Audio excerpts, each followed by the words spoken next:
The man that lived through both nuclear attacks on Japan, in which over 200,000 lives were lost. Tsutomu Yamaguchi watched the sky burn twice and still survived.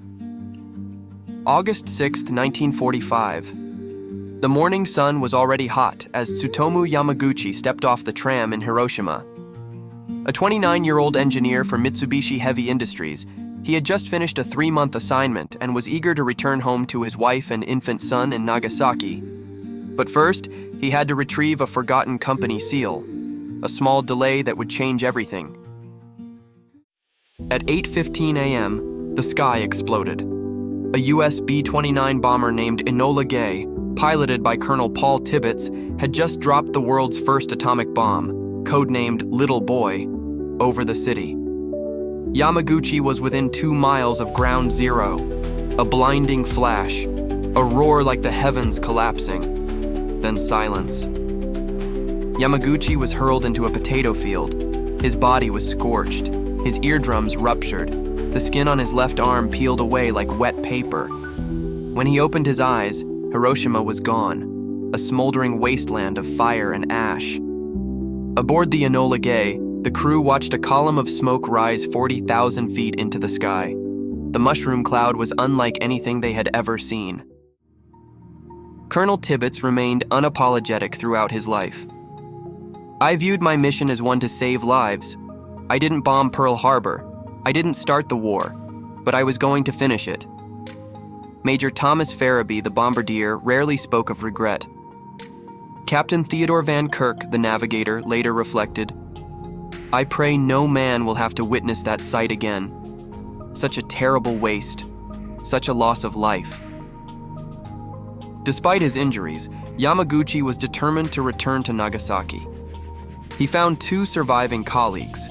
Together, they made their way to the train station, miraculously still operating, and boarded a train packed with the wounded and the dying. It took 2 days to travel from Hiroshima to Nagasaki.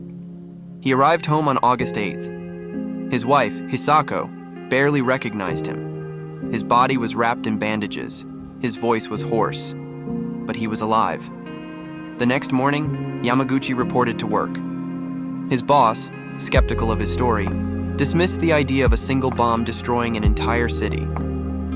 As Yamaguchi tried to explain the blinding light, the sky outside turned white again.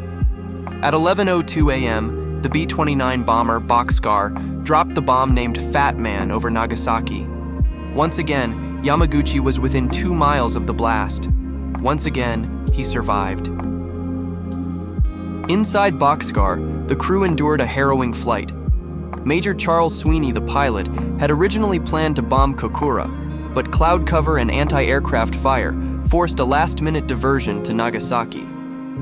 Commander Frederick Ashworth, the weaponeer, faced a terrifying moment when a red light began blinking, a sign the bomb might be arming prematurely. He scrambled with blueprints in hand, racing to prevent an accidental detonation over the Pacific. The flight was plagued by miscommunication, wiring errors, and fuel shortages. Upon landing in Okinawa, the plane bounced 25 feet into the air. Ashworth privately described the mission as terrifying. Some crew members expressed unease in later years.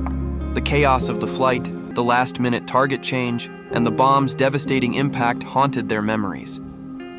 Unlike the Enola Gay crew, who were more publicly resolute, Boxcar's crew carried a quieter burden, one shaped by near disaster and the knowledge that their bomb had killed tens of thousands in a city that wasn't even the original target.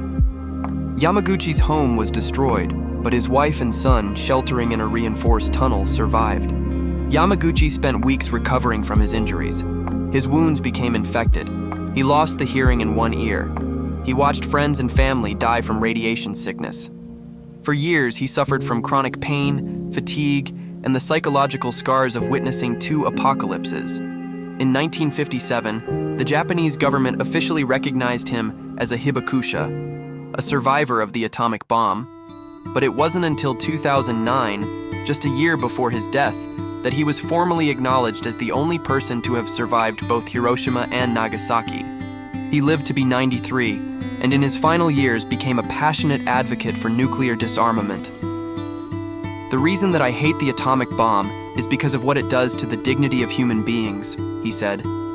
He did not see himself as a hero. He saw himself as a messenger, a living warning. His story, and the haunted reflections of the men who dropped the bombs, remind us that history's most powerful weapons leave scars not only on the ground, but in the hearts of those who wield them. Thank you for watching.